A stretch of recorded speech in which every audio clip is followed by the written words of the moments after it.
സാധുക്കൾക്ക് ഭക്ഷണം കൊടുക്കലാണ്.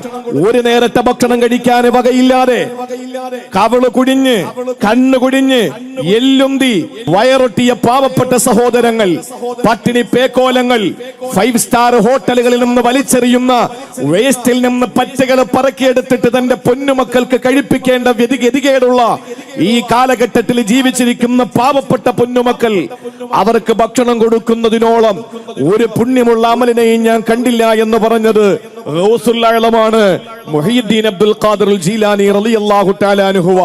അദ്ദേഹം സാധാരണ ഒരു പാവപ്പെട്ടവനായിരുന്നില്ലല്ലോ. അദ്ദേഹം നല്ല ധനാഢ്യനായിരുന്നു, അദ്ദേഹം നല്ല സമ്പന്നനായിരുന്നു, അദ്ദേഹം സമ്പത്തിന്റെ രഥത്തിലേറി സഞ്ചരിച്ച ആളായിരുന്നു. ഗൗസുൽ ആലം പറയുകയാണ്, അന്നദ്ദുനിയാ ബിയദി, ഈ ഭൗമോപരിതലം മുഴുവനും എന്റെ കൈവശമുണ്ടായിരുന്നെങ്കിൽ, ഈ ലോകം മുഴുവനും എനിക്കുണ്ടായിരുന്നെങ്കിൽ, ഞാൻ ഇവിടത്തെ വിശക്കുന്നവന് ഭക്ഷണം കൊടുക്കുമായിരുന്നു.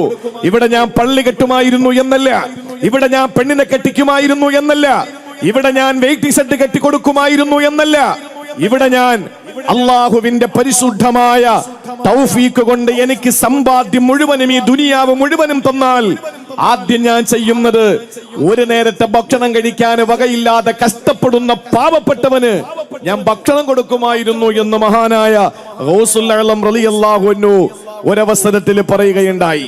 ഞാൻ എന്റെ വിഷയത്തിലേക്ക് കടന്നു വരികയാണ്. നമുക്ക് അള്ളാഹു തന്ന ആരോഗ്യമുണ്ടല്ലോ സഹോദരങ്ങളെ, കൈകാലുകളെ ചലിപ്പിക്കാൻ അള്ളാഹു ഭാഗ്യം തരുന്നില്ലേ? അള്ളാഹു നമുക്ക് കണ്ണുകൾ ഇമപെട്ടാനുള്ള ഭാഗ്യം തന്നില്ലേ? കാതുകൊണ്ട് കേൾക്കാനുള്ള ഭാഗ്യം തന്നില്ലേ? 7-8 കിലോമീറ്ററിന്റെ ചുറ്റളവിൽ വീടിന്റെ ഉള്ളറകളിൽ ഈ ഉറൂസ് മുബാറക്കിനെത്തിച്ചേരാൻ കഴിയാതെ കേരളത്തിന്റെ അങ്ങേ ജില്ലകളിൽ നിന്ന് പോലും ആളുകൾ ട്രെയിനിലും ബസ്സിലും ഫ്ലൈറ്റിലും കയറിയിട്ട് ഈ ഉറൂസിൽ പങ്കാളിയാകാൻ വേണ്ടി വരുമ്പോൾ ഈ ഭീമാപ്പള്ളിയുടെ പ്രാന്തപ്രദേശങ്ങളിൽ എഴുന്നേറ്റ് നടക്കാൻ കഴിയാത്തതിന്റെ പേരിൽ 7-8-9 കിലോമീറ്റർ ചുറ്റളവിൽ വെച്ചിരിക്കുന്ന മൈക്കിന്റെ ശബ്ദത്തിൽ, ഹോണിന്റെ ശബ്ദത്തിൽ ഈ പ്രസംഗം കേട്ടുകൊണ്ട് വീടിന്റെ ഉള്ളറകളിൽ ചങ്ക് പൊട്ടി വേദനിക്കുന്ന എന്റെ പ്രിയപ്പെട്ട സഹോദരങ്ങൾ, സഹോദരിമാരുണ്ട്. തൊട്ടപ്പുറത്തല്ലേ മെഡിക്കൽ കോളേജ്, അതിനടുത്തല്ലേ RCC, അതിനടുത്തല്ലേ ശ്രീ ചിത്ര തിരുനാൾ ഹോസ്പിറ്റൽ, അതിന്റെ തൊട്ടടുത്തല്ലേ പ്രിയപ്പെട്ടവരെ നമ്മൾ ഓരോരുത്തരും ഏത് സങ്കടങ്ങൾ ഉണ്ടെങ്കിലും, ഏത് പ്രയാസങ്ങൾ ഉണ്ടെങ്കിലും, ശാരീരികമായ ദുർബലതകൾ നമ്മെ വേട്ടയാടുമ്പോൾ നമ്മൾ ലക്ഷക്കണക്കിന് രൂപ മുടക്കിയിട്ട്, കോടിക്കണക്കിന് രൂപ മുടക്കിയിട്ട് ചികിത്സിക്കുകയും ജീവൻ നിലനിർത്താൻ വേണ്ടി ശ്രമിക്കുകയും ചെയ്യുന്ന സ്വകാര്യ ആശുപത്രികൾ നമ്മുടെ വിളിച്ചാൽ വിളി കേൾക്കുന്ന വിളിപ്പുറത്ത് കാണാമറയത്ത് നമ്മൾ കാണുന്നില്ലേ? എന്റെ പ്രിയപ്പെട്ട സഹോദരങ്ങളെ, ഈ ആശുപത്രികളിൽ കഴിയുന്ന ആയിരക്കണക്കിന് ആളുകൾക്കൊന്ന് എഴുന്നേറ്റ് നിൽക്കാൻ കഴിയില്ല. അവരാകെ സങ്കടത്തിലാണ്. നമുക്ക് അല്ലാഹു തന്ന ഏറ്റവും വലിയ ഭാഗ്യമാണ് ഈ മണലിൽ വന്നൊന്നിരിക്കാൻ പറ്റിയത്. പ്രസംഗം കഴിഞ്ഞിട്ട് എഴുന്നേറ്റ് നിൽക്കാൻ പറ്റിയില്ലേ? ബാദിഷാ സഖാഫി പ്രസംഗം കഴിഞ്ഞിട്ട് ദുആക്ക് വിളിച്ചപ്പോ നിങ്ങൾ എഴുന്നേറ്റില്ലേ? ഈ വിനീത പ്രസംഗം ആരംഭിച്ചപ്പോ നിങ്ങൾ ഇരുന്നില്ലേ? ഞാൻ ചോദിക്കട്ടെ സഹോദരങ്ങളെ, അള്ളാഹു ആരോഗ്യം തന്നത് എന്തിനാ? നമ്മൾ ചിന്തിക്കണം. വിശുദ്ധ ഖുർആനാണ് നമ്മുടെ പ്രമാണം, വിശുദ്ധ ഖുർആനാണ് നമ്മുടെ ദിശാബോധം നൽകുന്നത്. വിശുദ്ധ ഖുർആനിനപ്പുറത്ത് നമുക്ക് പ്രാമാണികമായി മറ്റൊന്നുമില്ല. ഖുർആൻ എന്താണോ നമ്മോട് വരച്ച് കാണിക്കുന്നത്, അതാണ് നമ്മുടെ ജീവിതത്തിന്റെ എല്ലാ പ്രവർത്തനങ്ങളും നമ്മൾ നടത്തിക്കൊണ്ടിരിക്കുന്നത്. ആ ഖുർആനിൽ അള്ളാഹു പറഞ്ഞിട്ടുണ്ട്, നിങ്ങൾക്ക് കാതും കണ്ണും നാക്കും മൂക്കും വായും വയറും കൈയും കാലും അള്ളാഹു തന്നത് എന്തിനാണ് എന്ന്. എന്തിനാ അള്ളാഹു തന്നത്? അള്ളാഹു തന്നെ പറയുന്നുണ്ട്. നമ്മൾ ഒരുപാട് പ്രാവശ്യം കേട്ടിട്ടുള്ള ആയത്താണ്, ഒരുപാട് പ്രാവശ്യം നമ്മൾ കേൾക്കാറുള്ള സൂറയാണ്. അള്ളാഹു ചോദിക്കുകയാണ്, അലം നജ്അൽ ലഹു ഐനൈൻ വലിസാനൻ വശഫതൈൻ. അള്ളാഹു അവന്റെ വിശുദ്ധമായ ഖുർആനിലൂടെ ചോദിക്കുകയാണ്. ഈ ചോദ്യം ഇന്നും എന്റെ ഹൃദയങ്ങളിൽ നിങ്ങളുടെ കാതുകളിൽ മുഴങ്ങിക്കൊണ്ടിരിക്കുകയാ. സഹോദരങ്ങളെ, നമ്മൾ ഖുർആനിന്റെ മുകളിലൂടെ സഞ്ചരിച്ചു പോവുകയാണ്. ഖുർആനിന്റെ വരികൾക്കിടയിലൂടെ, ഖുർആനിന്റെ അകക്കാമ്പ് തൊട്ടറിയാതെ നമ്മൾ സഞ്ചരിക്കുകയാണ്. എന്റെ പ്രിയപ്പെട്ട ചെറുപ്പക്കാരാ, ചെറുപ്പക്കാരിയെ, അള്ളാഹിന്റെ വിശുദ്ധമായ ഖുർആനിൽ അള്ളാഹു എന്താ പറയുന്നതെന്നറിയോ? അള്ളാഹു നമ്മളോടൊരു ചോദ്യം ചോദിക്കുകയാണ്. വല്ലാത്ത ചോദ്യമാണ് അള്ളാഹു ചോദിക്കുന്നത്. അലം നജ്അൽ ലഹു ഐനൈൻ. പൊന്നുമോനെ, നിനക്ക് 2 നയനങ്ങൾ ഞാൻ തന്നില്ലേ? 2 മനോഹരമായ കണ്ണുകൾ നിനക്ക് ഞാൻ തന്നില്ലേ? അള്ളാഹു ചോദിക്കുകയാണ്, സഹോദരങ്ങളെ, ഈ കണ്ണ് കീറി തന്നതാരാ? ഈ കാത് കീറി തന്നതാരാ? കഴിക്കാനുള്ള വായ കീറി തന്നതാരാ? നമ്മൾ ഓരോരുത്തരും വിശുദ്ധ ഖുർആൻ ഓതിക്കൊണ്ടിരിക്കുമ്പോൾ തിലാവത്തിന്റെ സുജൂദ് ചെയ്യേണ്ട സന്ദർഭം വരുമല്ലോ. ആ സുജൂദിന്റെ സന്ദർഭത്തിൽ നമ്മൾ പറയാറുണ്ടല്ലോ, സജദ വജ്ഹിയ ലില്ലദീ ഖലഖഹു വസവ്വറഹു വശഖ സമഅഹു വബസറഹു. അല്ലാഹുവാണ്, പടച്ചവനാണ് എന്റെ കേൾക്കാനുള്ള കാതിനെ കീറി തന്നത്. അല്ലാഹു റബ്ബുൽ ഇസ്സത്താണ് എന്റെ കാണാനുള്ള കണ്ണുകളെ കീറി തന്നത്. അല്ലാഹുവാണ് എന്റെ വായ കീറി തന്നത്. ഈ വായയിൽ കീറലില്ലായിരുന്നെങ്കിൽ എന്റെ പ്രിയപ്പെട്ട ചെറുപ്പക്കാരാ, എങ്ങനെയാ നമ്മൾ കഴിക്കുക? ഈ കണ്ണിന് കീറലില്ലായിരുന്നെങ്കിൽ എങ്ങനെയാണ് മനോഹരമായ കാഴ്ചകൾ നമ്മൾ കാണുക? ഈ കാതിലൊരു കീറലില്ലായിരുന്നെങ്കിൽ എങ്ങനെയാണ് പൊന്നുമക്കളുടെ വാപ്പ എന്ന വിളി നമ്മൾ കേൾക്കുക? ഉമ്മ എന്ന വിളി നമ്മൾ കേൾക്കുന്നത് എങ്ങനെയാ? ഇതിനെല്ലാം അല്ലാഹു സൗകര്യപ്പെടുത്തിക്കൊണ്ട് കാതിനെയും കണ്ണിനെയും മൂക്കിനെയും വായയെയും അല്ലാഹു നമുക്ക് കീറി തന്നില്ലേ? ആ പടച്ച തമ്പുരാൻ തന്നെ ചോദിക്കുകയാണ്, മനോഹരമായ ഐലീനർ വരച്ചിട്ട് നീ മിനുക്കിക്കൊണ്ട് നടക്കുന്ന കൺപോളയില്ലേ പെങ്ങളെ? ആ കണ്ണ് നിനക്ക് എന്തിനാണ് അല്ലാഹു തന്നതെന്നറിയോ? ആ കണ്ണുകൾ നിനക്ക് എന്തിനാണ് പടച്ച തമ്പുരാനെ തന്നതെന്ന് അല്ലാഹു ചോദിക്കുകയാണ്. എന്നിട്ട് അല്ലാഹു നിർത്തുന്നില്ല, വലിസാനം വശഫത്തൈ, ഒരു നാവും 2 ചുണ്ടും നിനക്ക് അല്ലാഹു തന്നില്ലേ? എത്ര മനോഹരമാണ് ചുണ്ട്! സിഗരറ്റ് വലിക്കാത്ത ചുണ്ടുള്ളവരുടെ ചുണ്ടെത്ര മനോഹരമാ! മുറുക്കിയിട്ട് ചുവപ്പിക്കാത്ത ചുണ്ടെത്ര മനോഹരമാ! ലിപ്സ്റ്റിക് പുരട്ടിയിട്ട് ചുവപ്പിക്കാത്ത ചുണ്ടെത്ര മനോഹരമാ! നാച്ചുറലായിട്ട് അല്ലാഹു തന്നിട്ടുള്ള ശരീരത്തിന്റെ ചുണ്ടിന്റെ ചുവപ്പുണ്ടല്ലോ, ആ ചുവപ്പെത്ര സൗന്ദര്യമാണ്! ലോകത്ത് ഏത് ലിപ്സ്റ്റിക്കിനാണ് അതിന് മണം കൊടുക്കാൻ കഴിയുക? ലോകത്ത് ഏത് വസ്തുക്കൾക്കാണ് ചായം പിടിപ്പിക്കാൻ കഴിയുക? അല്ലാഹു തന്ന മനോഹരമായ ചുണ്ടുണ്ടല്ലോ സഹോദര. നിനക്ക് സംസാരിക്കാൻ ആരെയും നീ തളർത്താനും ആരെയും ഉയർത്താനും ആരെയും ചാടിക്കാനും ആരെയും വാട്ടത്തിലാക്കാനും കഴിയുന്ന നിന്റെ നാവുണ്ടല്ലോ, സാമർത്ഥ്യമുള്ള നിന്റെ നാവുണ്ടല്ലോ. ഇതെല്ലാം നിനക്ക് അല്ലാഹു തന്നതല്ലേ? അല്ലാഹു ചോദിക്കുകയാണ്, ഞാൻ അവന് 2 കണ്ണുകളും 2 ചുണ്ടുകളും 1 നാവും ഞാൻ കൊടുത്തില്ലേ? ഇത് പ്രതീകം മാത്രമാണ്. അല്ല ചോദിക്കാതെ പറഞ്ഞ കുറെ കാര്യങ്ങളുണ്ടല്ലോ. നടക്കാൻ 2 കാല് തന്നില്ലേ ചെറുപ്പക്കാരാ? കണ്ടിട്ടില്ലേ ഹൈവേയിലൂടെ, അതുപോലെ ബസ് സ്റ്റാൻഡിലും, അതുപോലെ പലപ്പോഴും ഈ ഭീമാപ്പള്ളിയുടെ മണ്ണിൽ തന്നെ എത്രയോ സഹോദരങ്ങള് ഒരു പലകയിൽ 4 ചക്രം ഘടിപ്പിച്ചിട്ട് ആ പലകയിൽ ഇരുന്നിട്ട് കൈകൊണ്ടിങ്ങനെ തള്ളി തള്ളി മുന്നോട്ട് പോകുന്നത് കണ്ടിട്ടില്ലേ? അല്ലാഹു നമുക്ക് തന്ന സൗഭാഗ്യം എത്ര വലുതാ! ഉദ്ദേശിക്കുന്ന സ്ഥലം വരെ നമുക്ക് പോകാൻ നമ്മുടെ കാലുകൾക്കല്ല തളർച്ച തന്നില്ലല്ലോ. അല്ലാഹു നമുക്ക് ഒരിക്കലും ക്ഷീണം തന്നില്ലല്ലോ. പിടിക്കാനും ഉയർത്താനും എല്ലാത്തിനും ആരോഗ്യമുള്ള 2 കരങ്ങൾ അല്ലാഹു നമുക്ക് തന്നില്ലേ? കഴിക്കാൻ നമുക്ക് വായ തന്നില്ലേ? സഹോദരങ്ങളെ, ഓരോ അവയവങ്ങളും അല്ലാഹു നമുക്ക് തന്നു. ഇതെല്ലാം നിനക്ക് തന്നത് എന്തിനെന്നറിയോ? അല്ലാഹു എന്നിട്ട് പറയുകയാണ്, ഫലഖ്തഹമൽ അഖബ, എന്നിട്ടും ഇവൻ മലമ്പാത ചവിട്ടി കടന്നിട്ടില്ല. ഭീമാപ്പള്ളി ഉറൂസിൽ എന്നെ കേൾക്കുന്ന പ്രിയപ്പെട്ട സഹോദര സഹോദരിമാരെ, ഏതാണ് ആ മലമ്പാത എന്നറിയോ? അവന് ഗിരിമാർഗം താണ്ടി കടന്നിട്ടില്ലെന്നല്ലാന്റെ വിശുദ്ധ ഖുർആനിൽ അല്ലാഹു പറയുമ്പോൾ, ആരോഗ്യമുള്ള ശരീരവും ആരോഗ്യമുള്ള എല്ലാ സംവിധാനങ്ങളും അല്ലാഹു അവന് കൊടുക്കുമ്പോൾ അവൻ എന്നിട്ടും എന്തേ മലമ്പാത ചവിട്ടി കടക്കുന്നില്ല? എന്തേ അവന് ഗിരിമാർഗം താണ്ടി കടക്കുന്നില്ല? ഏതാണ് ഗിരിമാർഗം എന്നറിയോ? ഏതാണ് മലമ്പാത എന്നറിയോ? അല്ലാഹു തന്നെ പറയുകയാണ്. അല്ലാഹുവിന്റെ റസൂൽ സല്ലല്ലാഹു അലൈഹി വസല്ലമ തങ്ങൾ വിശുദ്ധമായ ജിബ്രീൽ എന്ന മാലാഖ തൗഹീദിന്റെ റൂഹിന്റെ സന്ദേശവുമായി കടന്നു വരുമ്പോൾ മഹാനായ ജിബ്രീൽ അലൈഹിസ്സലാത്തു വസ്സലാം ഇത് ഓതി കൊടുക്കുമ്പോൾ റസൂലുള്ളാഹിക്ക് അറിയില്ല എന്താണ് മലമ്പാത എന്ന്. അല്ലാഹു ചോദിക്കുകയാണ്, നബിയേ, വമാ അദ്റാക മൽ അഖബ, ഏതാണ് മലമ്പാത? ഏതാണ് ഗിരിമാർഗം? ഗിരിമാർഗമെന്ന് അറിയുമോ നബിയെ? ഏതാണ് മലമ്പാത എന്ന് നിങ്ങൾക്കറിയുമോ? ഭീമാ പള്ളിയിൽ എന്നെ കേൾക്കുന്നവരെ, അള്ളാഹുവിന്റെ ചോദ്യമാണ്. വമാ അദ്റാക മൽ അഖബ, ഏതാണ് മലമ്പാത? അള്ളാഹു നിങ്ങൾക്ക് മനോഹരമായ കാല് തന്നു, കൈ തന്നു, കണ്ണ് തന്നു, നാവ് തന്നു, മൂക്ക് തന്നു, വായ തന്നു, വയറ് തന്നു, വിരലുകൾ തന്നു, ചലിക്കാനുള്ള അവസരങ്ങൾ മുഴുവനും അല്ല തന്നല്ലോ. ഇതെല്ലാം തന്നിട്ടല്ല പറയുകയാണ്, ഇത് തന്നിട്ടും നിങ്ങൾ മലമ്പാത ചവിട്ടിക്കടക്കുന്നില്ല, ഗിരിമാർഗം നിങ്ങൾ താണ്ടിക്കടക്കുന്നില്ല. അള്ളാഹുവിന്റെ ഹബീബിന് മനസ്സിലായില്ല ഏതാണ് മലമ്പാത എന്ന്. അള്ളാന്റെ ഹബീബിനെ തിരിഞ്ഞില്ല. അല്ല ചോദിക്കുകയാണ്, വമാ അദ്റാക മൽ അഖബ, ഏതാണ് മലമ്പാത എന്നറിയോ നബിയെ? ഏതാണ് ഗിരിമാർഗം എന്നറിയോ ഹബീബേ? അള്ളാഹുവിന്റെ റസൂലിനോട് അള്ളാഹു എണ്ണി എണ്ണി പറയുകയാ, ഫഖു റഖബ ഔ ഇത്ആമുൻ ഫീ യൗമിൻ ദീ മസ്ഗബ. കഷ്ടപ്പെടുന്നവന്റെ കഷ്ടപ്പാട് മാറ്റിക്കൊടുക്കല, പ്രയാസം അനുഭവിക്കുന്നവന്റെ പ്രയാസം മാറ്റിക്കൊടുക്കല, വിഷം നൊട്ടിയ വയറുമായി കഴിയുന്ന പാവപ്പെട്ടവന് ഭക്ഷണം കൊടുക്കല. ഭീമാ പള്ളിയിൽ എന്നെ കേൾക്കാമെന്നവരെ, എത്ര ആളുകളാണ് ഇന്ന് ഉച്ചയ്ക്കൊന്നും കഴിക്കാനില്ലാത്തതിന്റെ പേരിൽ പട്ടിണി കിടന്നിട്ട് ഇവിടെ ഒരുമിച്ച് കൂടിയത്? കുടുംബത്തിൽ പിറന്നവർ, നല്ല രീതിയിൽ ജീവിക്കുന്നവർ, ആരോഗ്യത്തോടെ കഴിയുന്നവർ, നല്ല പണിയെടുത്ത് ജീവിക്കുന്നവർ, സന്തോഷകരമായി നല്ല ഭക്ഷണം കഴിച്ചിട്ടല്ലേ ഈ സരസിലേക്ക് കടന്നു വന്നത്? രാത്രി ഭക്ഷണം കഴിച്ചിട്ടല്ലേ എന്റെ പ്രിയപ്പെട്ടവരെ ഈ മജ്‌ലിസിലേക്ക് നിങ്ങൾ എത്തിയത്? എന്നാൽ നിങ്ങളൊന്ന് നോക്കണം, എവിടെയൊക്കെയോ ആളുകൾ ഒരു നേരത്തെ ഭക്ഷണം കഴിക്കാതെ കഷ്ടപ്പെടുകയാ.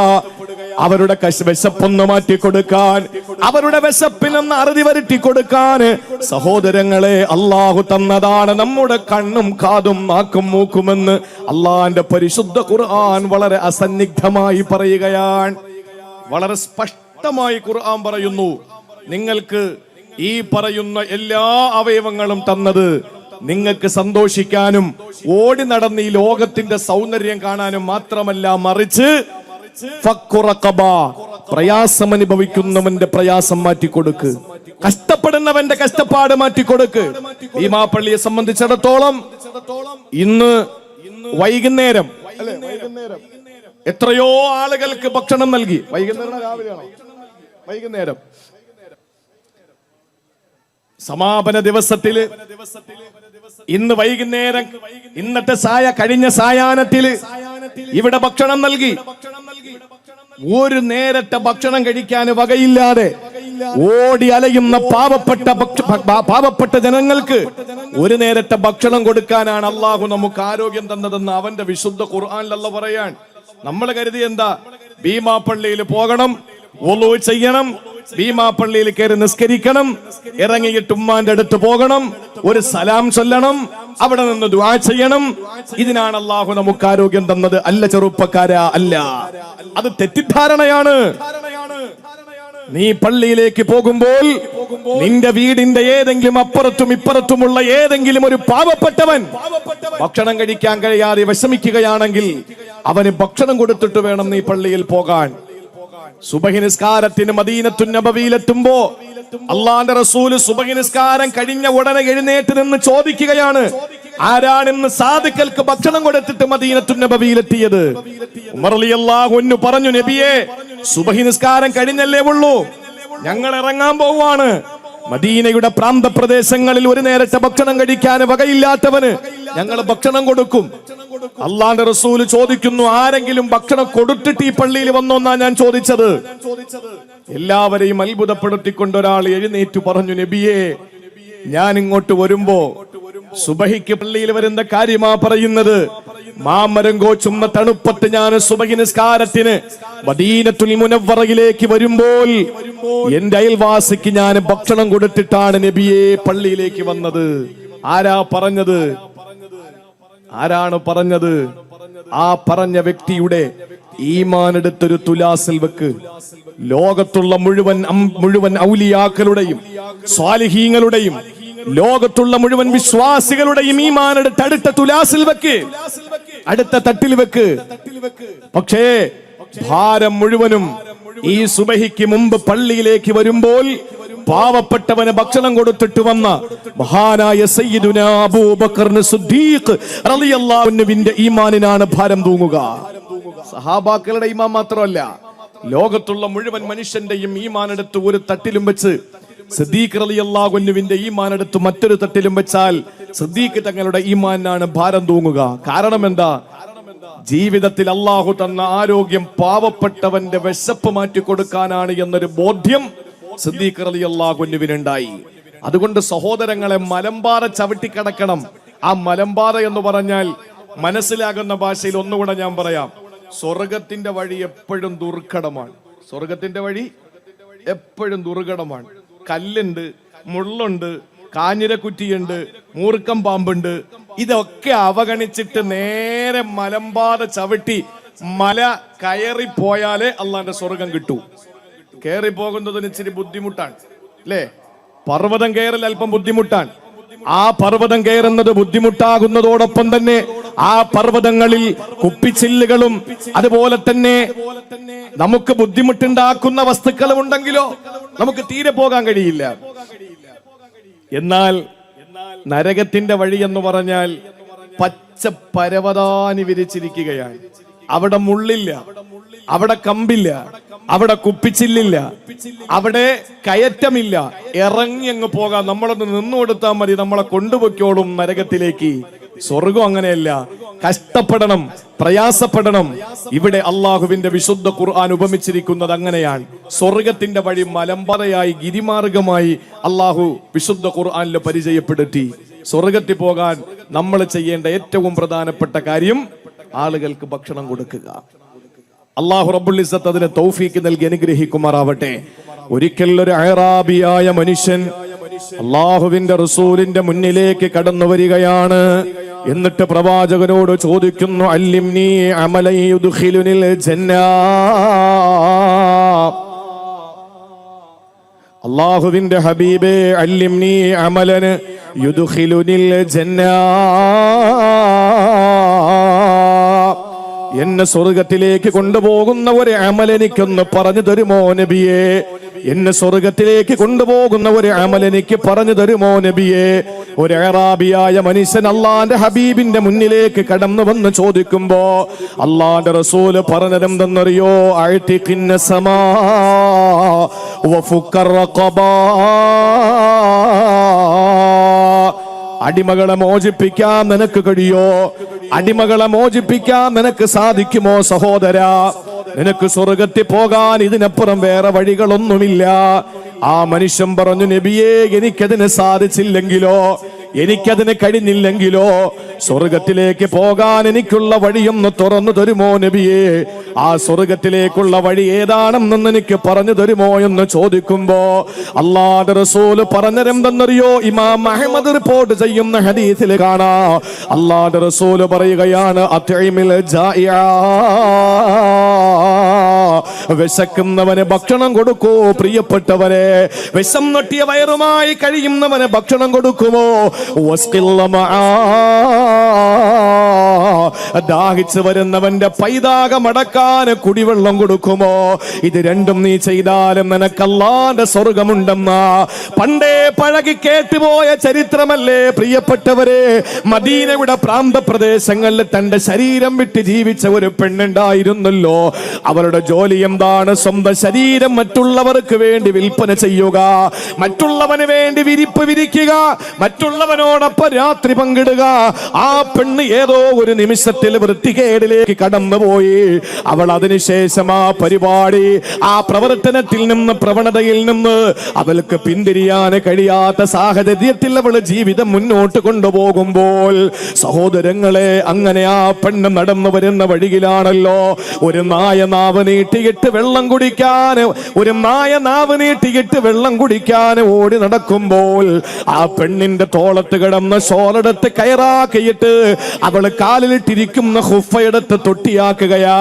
എന്നിട്ട് കിണറിലേക്ക് ഇറക്കിയിട്ട് വെള്ളം കോരിയിട്ട് ആ നായയുടെ നാവ് നനച്ചു കൊടുത്തപ്പോൾ ആ പെണ്ണിന് അല്ലാഹു കൊടുത്ത സമ്മാനം എന്താണ്? അല്ലാഹുവിന്റെ പുണ്യ സ്വർഗമാണ്. അല്ലാഹുവിന്റെ പുണ്യ സ്വർഗമാണ്.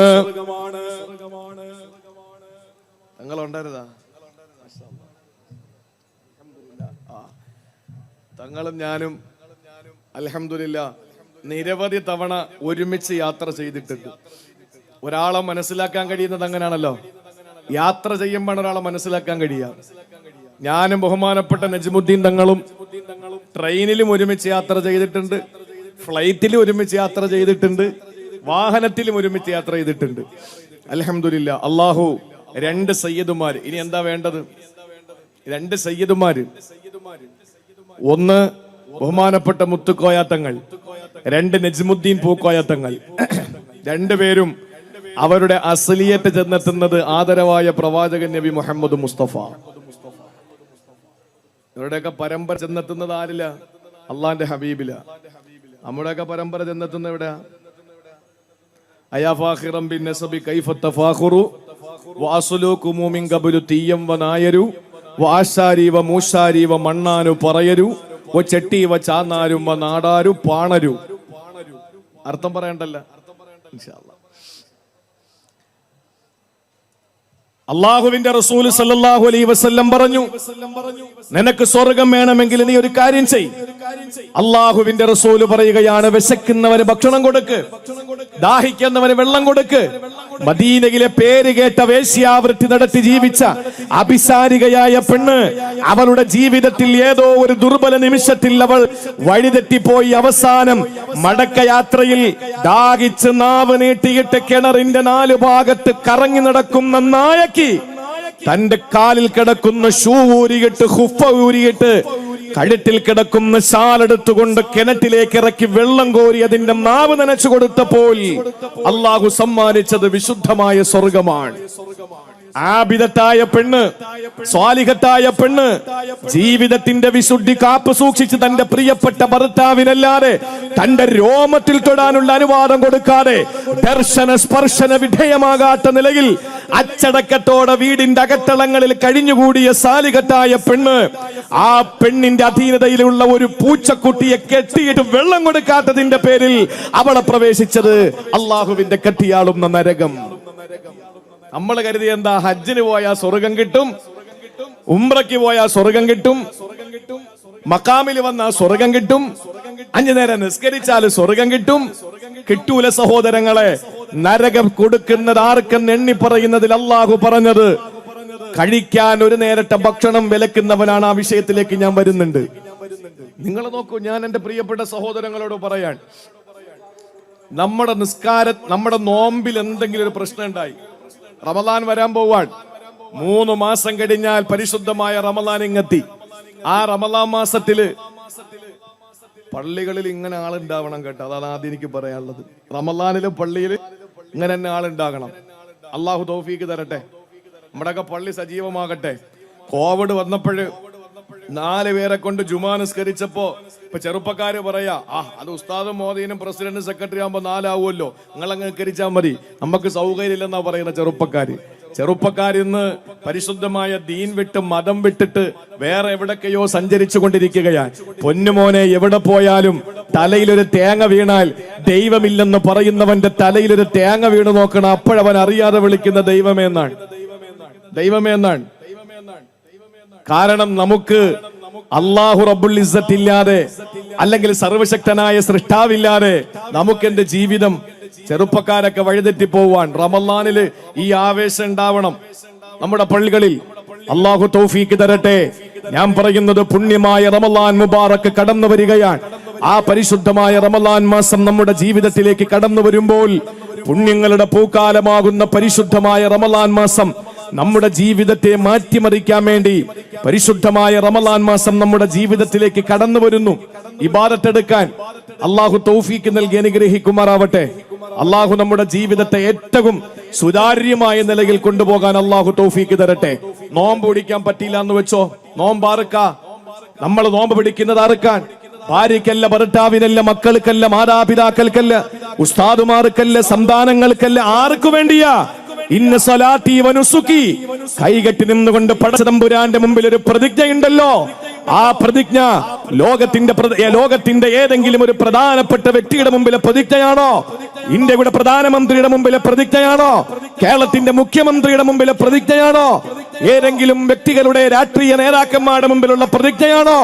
കൈകെട്ടി നിൽക്കുമ്പോൾ ഇന്ന് വരെ കാണാത്ത, എന്നാൽ നമ്മളെ സസൂക്ഷ്മം വീക്ഷിച്ചു കൊണ്ടിരിക്കുന്ന സർവശക്തനായ, സർവേശ്വരനായ, സർവാധിനാഥനായ റബ്ബിന്റെ മുമ്പിൽ നിന്നുകൊണ്ട് നമ്മൾ പറയുന്നത്, പടച്ചവനെ, ഇന്ന സ്വലാത്തി, എന്റെ നമസ്കാരവും, വനുസുക്കി, എന്റെ ആരാധനകളും, വമഹിയായ, എന്റെ ജീവിതവും, വമമാത്തി, എന്റെ മരണവും, അതെല്ലാം ലില്ലാഹി റബ്ബിൽ ആലമീൻ, നിനക്കാണ് തമ്പുരാനെ. അള്ളാഹ്നു വേണ്ടിയാ നമ്മുടെ നോമ്പ്. ആ നോമ്പ് നമ്മൾ പടച്ചവന് വേണ്ടിയിട്ടല്ലേ? ആരെങ്കിലും പള്ളിയുടെ പ്രസിഡന്റിന് വേണ്ടി നോമ്പ് പിടിക്കുന്നുണ്ടോ? പള്ളിയിലെ ഇമാമിന് വേണ്ടി നോമ്പ് പിടിക്കുന്നുണ്ടോ? ഒരിക്കലുമില്ല. നമ്മുടെ നോമ്പ് മുഴുവനും സർവശക്തനായ പടച്ചവന് വേണ്ടി കിട്ടാൻ. ഞാൻ ചോദിക്കട്ടെ, ഒരു നോമ്പ് പിടിക്കാൻ പറ്റിയില്ല, ഒരു നോമ്പ് പിടിക്കാൻ പറ്റാത്ത ശാരീരികമായ വൈകല്യങ്ങൾ എന്തെങ്കിലും നമുക്കുണ്ടായി, നമ്മൾ എന്താ ചെയ്യേണ്ടത്? ആ പാടടിക്കണോ? നോമ്പ് പിടിക്കാൻ കഴിഞ്ഞില്ലെങ്കിൽ ഒരു നോമ്പിന് നമ്മൾ ആഹാരം കൊടുക്കണം.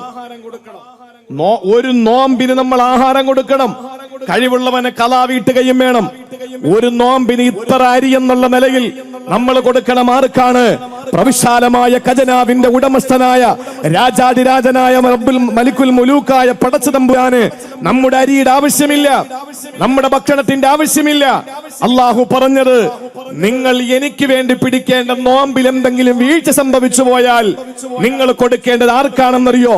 നിങ്ങളുടെ നാട്ടിലെ പാവപ്പെട്ടവന്, വിഷം നൊട്ടിയ വയറുമായി കഴിയുന്നവൻ, ഒരു നേരത്തെ ഭക്ഷണം കഴിക്കാൻ വകയില്ലാത്തവൻ, അടുപ്പിന് തീ പുകയാത്തവൻ, അവന്റെ വീട്ടിൽ കൊണ്ടുവന്ന് നിങ്ങൾ പ്രത്യുപകാരമായി, അതൊരു പരിഹാരമായി, ഒരു കഫാറത്തായി നിങ്ങൾ അതിനു വേണ്ടിയിട്ട് ഭക്ഷണം കൊടുക്കണമെന്ന് പഠിപ്പിച്ചു ഇസ്ലാമിക ശരീഅത്ത്. വിശുദ്ധമായ ഹജ്ജിന് പോയി, വിശുദ്ധമായ ഉംറയ്ക്ക് പോയി, അമലുകളിൽ എന്തെങ്കിലും മോശമായ ഒന്ന് കടന്നു വന്നു എന്നാ നമ്മൾ എന്തു വേണം? ആടിനറുത്ത് കൊടുക്കണമെന്നാണ്. ആടിനറുത്ത് കൊടുക്കുക എന്ന് പറയുമ്പോൾ ആർക്ക് വേണ്ടി ആടിനറുത്ത് കൊടുക്കുന്നത്? അള്ളാഹുവിന് ആട്ടിറച്ചിയുടെ ആവശ്യമില്ല, അള്ളാഹ്ക്ക് രക്തത്തിന്റെ ആവശ്യമില്ല, അള്ളാഹ്ക്ക് തോലിന്റെയും കുളമ്പിന്റെയും തലയുടെയും ആവശ്യമില്ല, അള്ളാഹ്ക്ക് കരളിന്റെ ആവശ്യമില്ല. ആ ഇറച്ചി ആർക്കാണ്? ഒരു നേരത്തെ ഭക്ഷണം കഴിക്കാൻ വകയില്ലാത്ത പാവപ്പെട്ടവന്റെ ചെറ്റക്കൂരയിൽ ഒരു മണമുള്ള കറി കൂട്ടട്ടെ എന്ന് പടച്ചവന്റെ തീരുമാനമാണ്. ഇങ്ങനെ എണ്ണിയാൽ അള്ളാഹുമായി ബന്ധപ്പെട്ട ഏത് അമലുകൾ, ആ അമലുകൾക്ക് വരുന്ന മുഴുവൻ കഫാറത്തുകളും അതിന് പരിഹാരമായി അള്ളാഹു നിശ്ചയിച്ചത് കൂടപ്പിറപ്പുകൾക്ക് ഭക്ഷണം കൊടുക്കലാണ്. കൂടപ്പിറപ്പുകൾക്ക് ഭക്ഷണം കൊടുക്കലാ. അപ്പൊ ഇത് മോശമായ അമലാണോ? ഇത്രയും ഗൗരവമുള്ള അമലല്ലേ? അതുകൊണ്ടാണ് റസൂലുള്ളാഹി തങ്ങളെ പറഞ്ഞത്, നിനക്കൊരു അടിമയെ മോചിപ്പിക്കാൻ കഴിഞ്ഞില്ലെങ്കിൽ പൊന്നുമോനെ, അയറാബിയോട് പറയുകയാണ്, അത്ഇമുൽ ജാഇഅ വസ്ഖിൽ ളുമുആൻ, വിശക്കുന്നവന് നീ ഭക്ഷണം കൊടുക്കണം, ദാഹിച്ചു വരുന്നവന് നീ വെള്ളം കൊടുക്കണം. ഒരിക്കലും എന്റെ പ്രിയപ്പെട്ടവരെ, ചോദിച്ചു വരുന്നവന് ഭക്ഷണം മുടക്കല്ലേ, ഒരിക്കലും ചോദിച്ചു വരുന്നവന് ഭക്ഷണം മുടക്കല്ലേ, ഒരിക്കലും ചോദിച്ചു വരുന്നവന് വെള്ളം കൊടുക്കാതിരിക്കല്ലേ. പൊതു ടാപ്പുകൾ നിങ്ങൾ പൂട്ടിക്കളയല്ലേ. ആരെങ്കിലും പാവങ്ങൾ വെള്ളം കുടിക്കുമെന്ന് കരുതിയിട്ട് നിങ്ങളുടെ ടാപ്പ് നിങ്ങൾ പൂട്ടിക്കളയാൻ പാടില്ല. ആരെങ്കിലും കഴിക്കുമെന്ന് കരുതിയിട്ട് നിങ്ങൾ ഭക്ഷണം മാറ്റിവെക്കാൻ പാടില്ല. അത് ഗുരുതരമായ വീഴ്ചയാണ്. തന്റെ പ്രിയപ്പെട്ടവൾ, തന്റെ രാത്രിയെ ധന്യമാക്കിയവൾ, തന്റെ മാറിടത്തിന്റെ സുഗന്ധമേറ്റ് വാങ്ങിയവൾ, തന്നോടൊപ്പം രാത്രി പങ്കിട്ടവൾ, തന്റെ പ്രിയപ്പെട്ട ഭാര്യ സയ്യിദത്തുനാ ബീവി ആയിഷത്തു തുഹ്റ റളിയല്ലാഹു തആല അൻഹയോട് അല്ലാഹുവിന്റെ റസൂൽ പറഞ്ഞതെന്തെന്നറിയുമല്ലോ? ഇത്തഖിന്നാറ വലൗ ബിശിഖ് തംറാ.